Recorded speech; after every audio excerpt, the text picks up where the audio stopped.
Hello friends, अभी अभी मैंने आपको एक एक्यूट का केस बताया, दैट मक्सौल वाला, कि किस तरह से पेशेंट का प्रेजेंटेशन, क्लिनिक में होने वाली हर एक चीज़ आपको कैसे हेल्प करती है उसकी सिमिली को फाइंड करने में।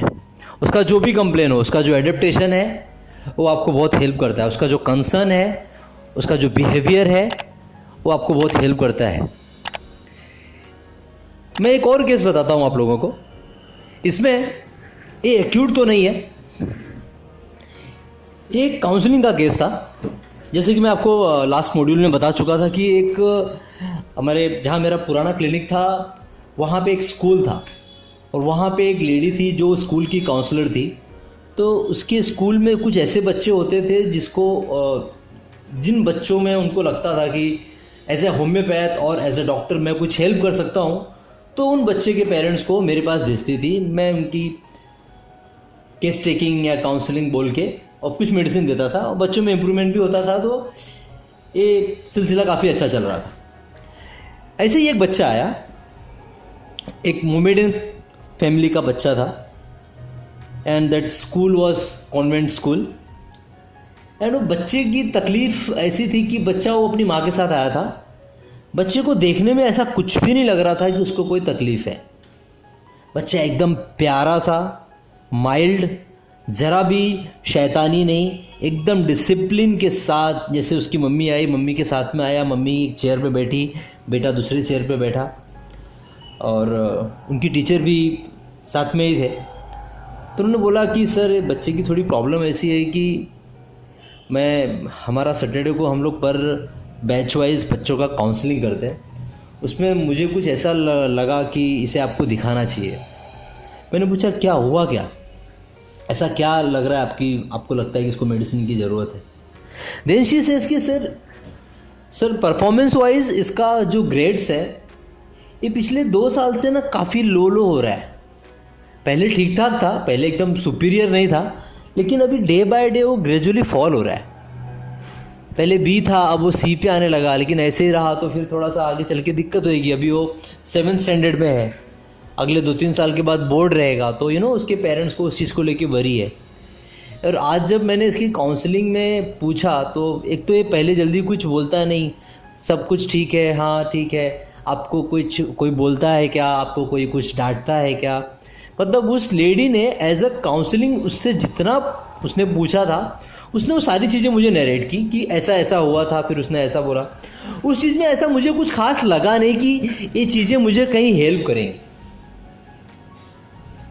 फिर मैंने उसकी मम्मी से पूछा कि आप मुझे कुछ इसके बारे में बताइए, क्या इसको लगता है कि इसे कोई तकलीफ़ है। बोले सर वो बच्चे को क्या लगेगा कि उसको तकलीफ़ है, उसके हिसाब से तो सब कुछ ठीक है, लेकिन ये ज़्यादा बोलता नहीं है, मतलब खेलता है, कूदता है, थोड़ा चुपचाप रहता है। मतलब जैसे मेरे बाकी 2 बच्चे हैं वो लोग ऐसा मस्ती करते हैं, चिल्लाते हैं, चीज़ों को तोड़ते फोड़ते हैं, ये वैसा नहीं है, एकदम शांत स्वभाव बच्चा है मेरा।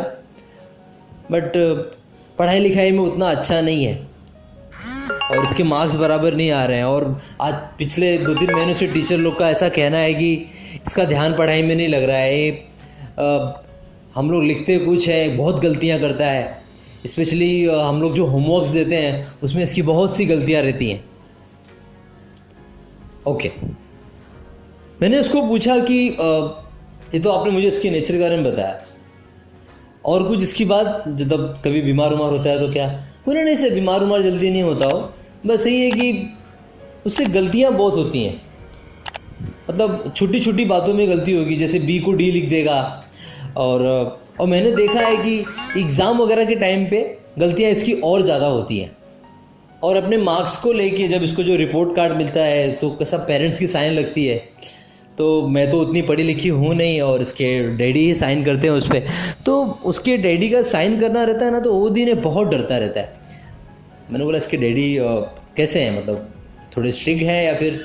हाँ सर, इसके डैडी थोड़े से स्ट्रिक्ट हैं और इस चीज़ को लेके वो बहुत ज़्यादा पर्टिकुलर है कि उनको ग्रेड्स बराबर चाहिए।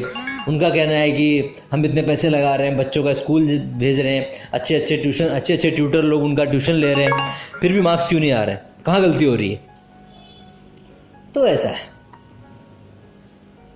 That was the case. फिर मुझे लगा कि मुझे बच्चे से कुछ बात करनी चाहिए, शायद बच्चा अपनी मम्मी के सामने कंफर्टेबल ना हो। फिर मैंने उसकी मम्मी को बाहर भेजा और सिर्फ वहाँ पे हम 3 लोग थे, मैं, दैट काउंसलर लेडी एंड वो बच्चा। मैंने बच्चे को बोला, बेटा क्या होता है आपको, क्यों आपके मार्क्स कम आ रहे हैं, मतलब कुछ टेंशन है आपको, कोई कुछ डांटता है, कोई फ्रेंड्स ने कुछ बोला आपको, क्या होता है? नहीं अंकल कुछ भी नहीं है, मार्क्स तो मेरे पता नहीं क्यों कम आ रहे हैं, मैं तो अच्छे से पढ़ता हूँ। ओके, आपको किसी चीज़ का डर लगता है, मतलब टीचर मारेगी उसका डर लगता है? अरे अंकल टीचर तो पनिश करती है, अगर होमवर्क में गलती रहती है तो चिल्लाती है, कंप्लेन करती है, फिर वो ग्रेड्स रहती है उसमें पापा की साइन लगती है, तो इस तरह से होता रहता है। लेकिन मार्क्स कम आता है तो टीचर भी डांटती है, पापा भी डांटते हैं। बच्चे का जो टोन था वो इतना माइल्ड था कि उसमें जरा भी न तो वो रो रहा था न वो गुस्सा कर रहा था, एकदम प्यार से बस वो बताया जा रहा था, एकदम जैसे कि वो जो किसी का स्केल आता है ना, एकदम इसी टोन में वो चल रहा है, ना ऊपर हो रहा है ना नीचे हो रहा है, इसी टोन में वो बता रहा था। ओके, फिर मैंने बोला कि बेटा अच्छा आप कहाँ गलती होती है आपसे? बोले अंकल पता नहीं क्यों होती है। बोला क्या चलता है उस वक्त दिमाग में आपको कुछ डर लगता है किसी चीज़ का या कुछ और? तो मेरे साथ में उस काउंसलर ने भी उसको थोड़ा सा लेट किया, क्योंकि उसके मम्मी ने ये चीज़ तो बताई थी कि उसके डैडी थोड़े से स्ट्रिक्ट हैं। अब उसकी माँ का कहना है थोड़ा सा, लेकिन क्या ये बच्चे के लिए भी उसके डैडी थोड़े से ही स्ट्रिक्ट हैं क्या? हो सकता है ना कि इस बच्चे के लिए उसके डैडी स्ट्रिक्ट ज़्यादा हों। तो मैंने उसको पूछा, बेटा आपको क्या रहता है? बोले नहीं अंकल मेरे मार्क्स बराबर नहीं आते, मेरे भाइयों के मार्क्स भी बराबर नहीं आते, पापा बहुत डांटते हैं, 1-2 बार तो मारे भी हैं पापा। ओके, बोला आप उनको मार्क्स जब दिखाने जाते हो तो आप जाना नहीं चाहते उनके पास? नहीं अंकल पापा डांटते हैं ना, इसलिए मुझे डर लगता है। अच्छा पापा मारते भी हैं? नहीं मारे तो 1 ही बार थे, लेकिन हमेशा डांटते हैं ना, तो वो इसलिए मैं उनको नहीं दिखाना चाहता, लेकिन दिखाना ही पड़ता है, नहीं तो फिर टीचर भी डांटती है। मम्मी को मैं बोलता हूँ मम्मी आप साइन कर दो, मम्मी बोलती है बेटा मुझे नहीं आता, अब्बू आएंगे वही करेंगे, तो इसलिए मुझे और डर लगता है। चलो ओके। अच्छा बेटा जब गलती होती है आपसे स्कूल में या फिर कहीं भी, क्योंकि उस स्कूल में ऐसा है कि आपको ना बोर्ड पे जाके कुछ सम सॉल्व करने रहेंगे, या फिर पेरेंट्स को उसमें कुछ होमवर्क देते जो आप पेरेंट्स के साथ में बैठ के करता है कि पेरेंट्स का भी इंटरेक्शन अच्छा हो बच्चों से। उसमें कुछ चीज़ें ऐसी भी हैं कि मैंने उसको पूछा कि बेटा तुमसे गलती जब होती है, व्हाटएवर जो भी गलती होती है, उस वक्त क्या चलता है आपके दिमाग में, क्या चलता रहता है? बोलता है नहीं कुछ नहीं अंकल, ऐसा नहीं, कुछ नहीं, सब ठीक रहता है। क्योंकि मैं कुछ अलग पूछ रहा था और वो बच्चा उस उम्र के हिसाब से काफ़ी कम था, तो वो मेरी चीज़ों को समझ नहीं पा रहा था और मैं भी उतना कैपेबल नहीं था उस तरह से पूछने को। फाइनली उस लेडी ने थोड़ा हेल्प किया, दैट काउंसलर लेडी ने। उसने उसको कुछ अच्छे तरीके से पूछा, उसकी काउंसलिंग की स्टाइल काफ़ी अच्छी थी। देन शी आस्क्ड हिम कि जब आप बोर्ड पे लिखते हो, जब आप घर पे रहते हो, तब आपका ध्यान कहाँ रहता है? आप बुक में ही देखते हो जो ऊपर जो आप देख देख के लिखते हो, या जो आप सम सॉल्व करते हो, उस वक्त आप क्या करते हो? तो उसने बोला नहीं गलती हो जाएगी यही थोड़ा सा रहता है, और मैं उसी में गलती हो जाती है। मैं सोचता हूँ कि गलती ना हो, उसी में गलती हो जाती है। मेरे से गलती नहीं होती, लेकिन मैं सोचता हूँ कि नहीं हो, लेकिन पता नहीं कैसे हो जाती है। ये था। एंड इससे ज़्यादा लीड करना मुझे ठीक नहीं लगा, क्योंकि इसके ज़्यादा लीड करते हैं ना तो बच्चा अपने नेचुरल रिदम से टूट जाता है। तो एक चीज तो समझ में आई कि बच्चे को डर लगता है। बच्चे को डर किस चीज का लगता है? कि उसके डैडी उसको डांटेंगे। डैडी क्यों डांटेंगे? क्योंकि उसकी जो कमी है, जो उसके कम मार्क्स आए हैं, उसके जो ग्रेड्स कम है, इस चीज को लेके उसके डैडी उसको डांटेंगे। अब उसके डैडी डांट रहे हैं, उसके डैडी क्यों डांट रहे हैं? उसके मार्क्स कम है। एक और वजह है उनके डांटने की, by nature he is a strict. उनको अपने बच्चों में मार्क्स अच्छे चाहिए, ग्रेड्स अच्छे चाहिए, ऐसा उसकी मम्मी का भी कहना था। तो फाइनली कुछ रूब्रिक सिलेक्ट किए गए इस केस में। रूब्रिक, जस्ट वेट,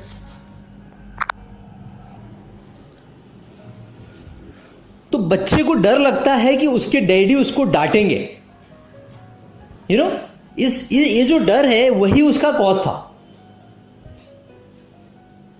ये जो डर था कि उसके डैडी उसको डांटेंगे, उसका ग्रेड्स कम आ रहे हैं, उसके मार्क्स कम आ रहे हैं, ये स्कूल में भी उसको यही डर लगता है कि मैं जो मतलब जब वो लिखने जाता है ना तो उस वक्त उसको डर लगता है यार कुछ गलती ना हो जाए, और ये डर लगता है कि गलती ना हो जाए, इसी वजह से उसको गलती हो जाती है।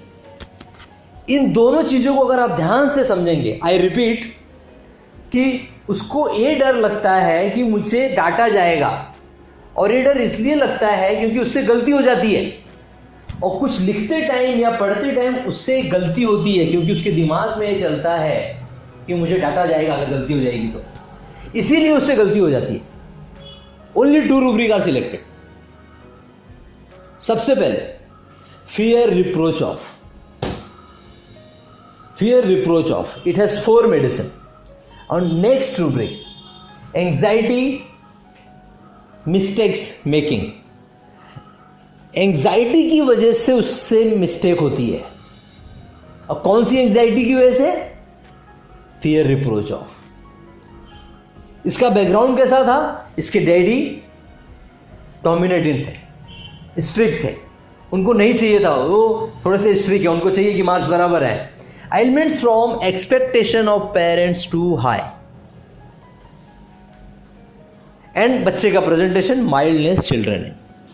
इन सारे रूब्रिक को क्लब किया गया and we prescribe carcinosin, because carcinosin is the only medicine which has the rubric anxiety mistakes making. इस रूब्रिक को समझने के लिए छोटी सी बात है, कुछ लोग है ना कि कुछ सोचते हैं और गलती कर देते हैं एकदम। इस रूब्रिक को आप जितना सुपरफिशियल समझोगे उतना सुपरफिशियल भी है, जितना डीप समझोगे उतना डीप भी है। ओवरऑल ये रूब्रिक आप हर जगह अप्लाई नहीं कर सकते, बट इसकी जो अहमियतता है ना वो वहां पे बरकरार होनी चाहिए। इस केस में वो चीज़ थी।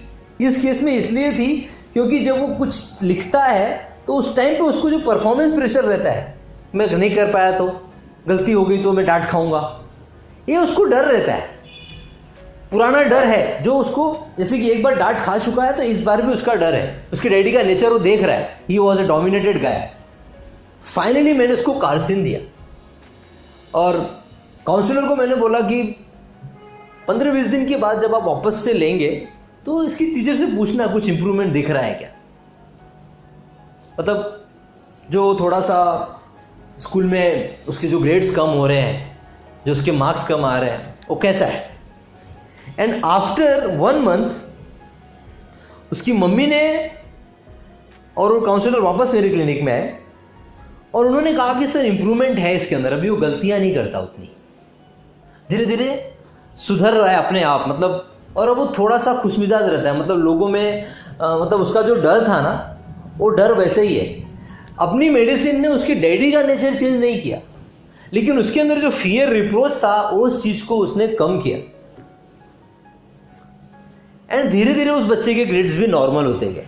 जिस तरह से वो ग्रेजुअली फॉल हो रहा था उस तरह से उसमें स्टैग्नेशन आया और फिर धीरे धीरे अच्छे की तरफ बढ़ता गया एंड फाइनली ये बच्चा ठीक हुआ।